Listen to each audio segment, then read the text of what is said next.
Previous वाली video तुमने देख ली होगी, इसमें मैंने परम्यूटेशन बिल्कुल अच्छे से समझा दिया है। उसमें कैसे रिकर्जन लगाएंगे, कैसे हम बेस कंडीशन पहचानेंगे और कैसे हम रिकर्सिव रिलेशन लिखेंगे।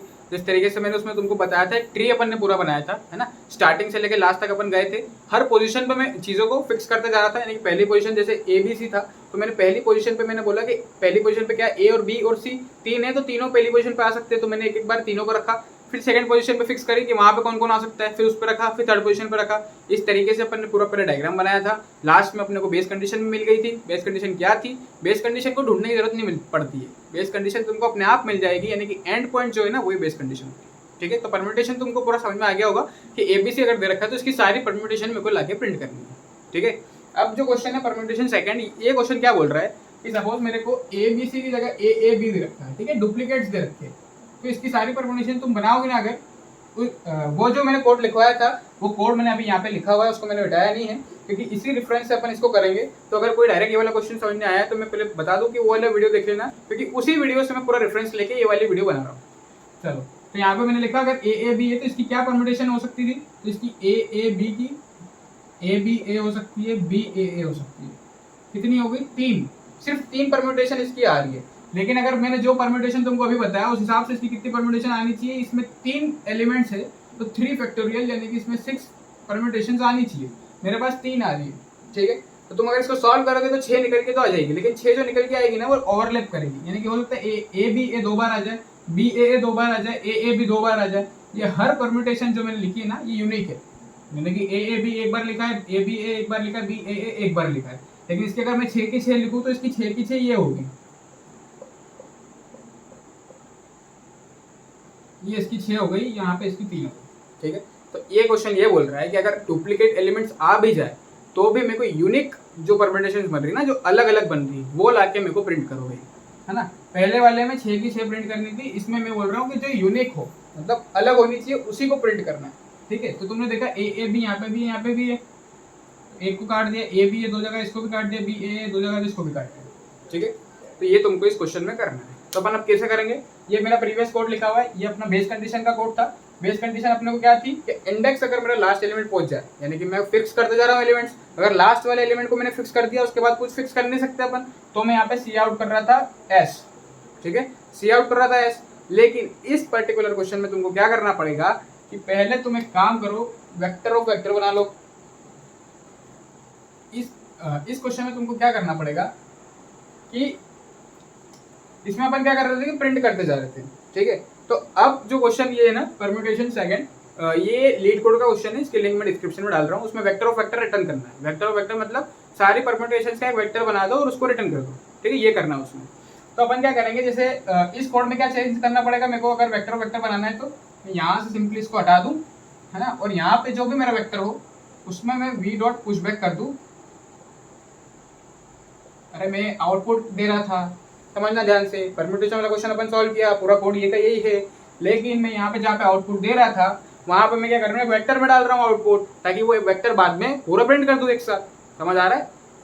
तो मैं क्या कर रहा हूँ, वेक्टर में डाल रहा हूँ, है ना, बार बार जहाँ पे भी मेरे को आउटपुट देना था, जो मेरी बेस कंडीशन थी, बेस कंडीशन अगर मेरी मीट हो रही है, यानी कि वो ट्रू हो रही है, तो मैं आउटपुट दे रहा था, तो मैं अब आउटपुट नहीं दे रहा हूँ। आउटपुट के चक्कर में मैंने क्या करा है, वेक्टर बनाया, वेक्टर में उसको डालते जा रहा हूँ।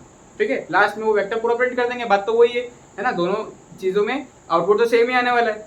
तो अपन इसमें क्या करेंगे, जैसे सपोज एक वेक्टर है, अपन वेक्टर में उसको पुशबैक करें, तो अपने को क्या चेक करना पड़ेगा, सिर्फ इस कंडीशन में चेंज होगा, पूरा कोड वही रहेगा, पूरे कोड में कोई वेरिएशन नहीं है। सिर्फ यहाँ पे एक छोटा सा वेरिएशन आ जाएगा, यहाँ पे छोटी सी एक लाइन आ जाएगी, वो लाइन ये आ जाएगी कि अगर मैं वेक्टर में पुशबैक कर रहा हूँ ना इस आउटपुट को, तो मैं इसके पहले चेक कर लूँ कि क्या ये आउटपुट उसमें पहले से ही है ना। अगर आउटपुट उसमें पहले से ही हुआ, अभी मैंने केस देखा AAB का, ठीक है, तो इसमें AAB में क्या हो रहा था, AAB हो गया, ABA हो गया, ABA 2 बार आएगा, है ना। तो सपोज मैंने एक बार वेक्टर में ABA डाल दिया, तो दूसरी बार जब मैं डालने आऊंगा तो मैं चाह रहा हूँ इसके पहले एक इफ कंडीशन डाल के चेक कर लें कि भाई ये पहले से ही प्रेजेंट तो नहीं है। अगर ये पहले से ही प्रेजेंट है तो इसको नहीं डालते अपन। ठीक है, तो इस तरीके से अपन यूनिक एलिमेंट्स प्रिंट कर पाएंगे। तो सड़ी सी कंडीशन है, बिल्कुल कोड में थोड़ा सा वेरिएशन है, लेकिन क्वेश्चन बहुत सारे सॉल्व हो जाते हैं। रिकर्शन में अगर कंसेप्ट पता चल गया ना, तो उस कंसेप्ट पे बहुत सारे क्वेश्चन सॉल्व होते हैं।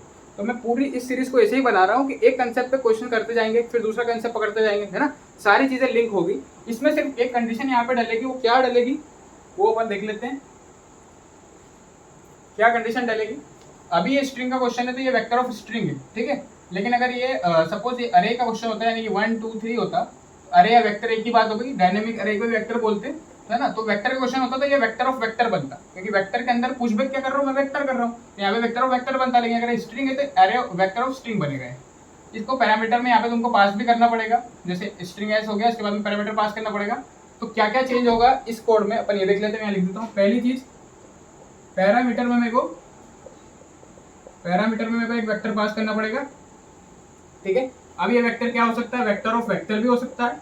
अगर अरे का क्वेश्चन है, स्ट्रिंग का क्वेश्चन है, तो वेक्टर ऑफ स्ट्रिंग हो सकता है, ठीक। पहला चेंज इसमें ये हो गया, यहाँ पे पास करना पड़ेगा। सेकंड चेंज क्या आ रहा है, second and last change, second change आखिरी चेंज इसमें, वो चेंज क्या आ रहा है कि जब मैं आउटपुट कर रहा हूँ, ठीक है, इंस्टेड ऑफ सी आउट, ठीक है, सी आउट अपन कर रहे थे, उसकी जगह पे अपन वेक्टर में पुश बैक कर रहे हैं अगर, तो उसके पहले सिर्फ एक कंडीशन चेक करनी है। क्या चेक करनी है कि वो उसमें है क्या प्रेजेंट। तो उसके लिए क्या लिखेंगे, इंस्टेड ऑफ सी आउट में क्या डालूंगा, इफ, ठीक है, find vector dot begin comma vector dot and, ठीक है, कॉमा, यानी कि वेक्टर के स्टार्टिंग से लेके लास्ट तक क्या फाइंड करना है वो यहाँ पे लिखना रहता है, ठीक है। फाइंड फंक्शन का क्या रूल है, फाइंड लिखा है इधर, वेक्टर डॉट बिगिन से लेके वेक्टर डॉट एंड तक, मतलब उस वेक्टर को पूरा ट्रेवर्स कर भाई, और उसमें क्या फाइंड करना है। तो फाइंड क्या करना है मेरे को, एस फाइंड करना है इधर, है ना। आउटपुट में एस दे रहा था, तो मैं एस चेक करूंगा कि क्या मेरे वेक्टर में पहले से एस पड़ा है, तो मैं यहाँ पे एस को फाइंड कर लूंगा। यहाँ पे मेरा एस फाइंड हो जाएगा। तो मेरे को क्या देखना है कि ये जो है ये हमेशा वी डॉट एंड के बराबर होना चाहिए। वी डॉट एंड के बराबर अगर हुआ तो ही मैं वेक्टर में पुश बैक करूं इसको एस को। ये हो गया। और इसके बाद मैं यहाँ पे रिटर्न लिख सकता हूँ, इसकी जगह पे, इस स्टेटमेंट की जगह पे ये लिखना पड़ेगा बस, ठीक है। अब ये तुम बोलोगे कि ये वी डॉट एंड क्या है, तो वेक्टर फाइंड फंक्शन का एक रूल होता है, अपन किसी भी चीज़ को फाइंड करते हैं, अगर वो एलिमेंट वेक्टर में प्रेजेंट है, ठीक है, तो उसका एड्रेस आ जाएगा।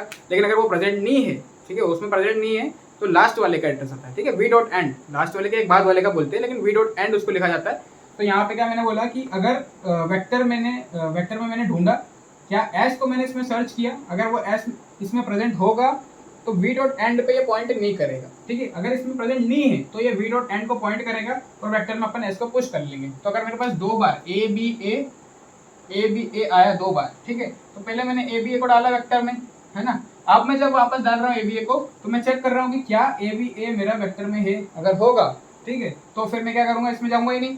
अगर नहीं होगा तभी ये वाली लाइन एग्जीक्यूट होगी, ठीक है। तो ये वाला क्वेश्चन भी सॉल्व हो जाएगा, ठीक है।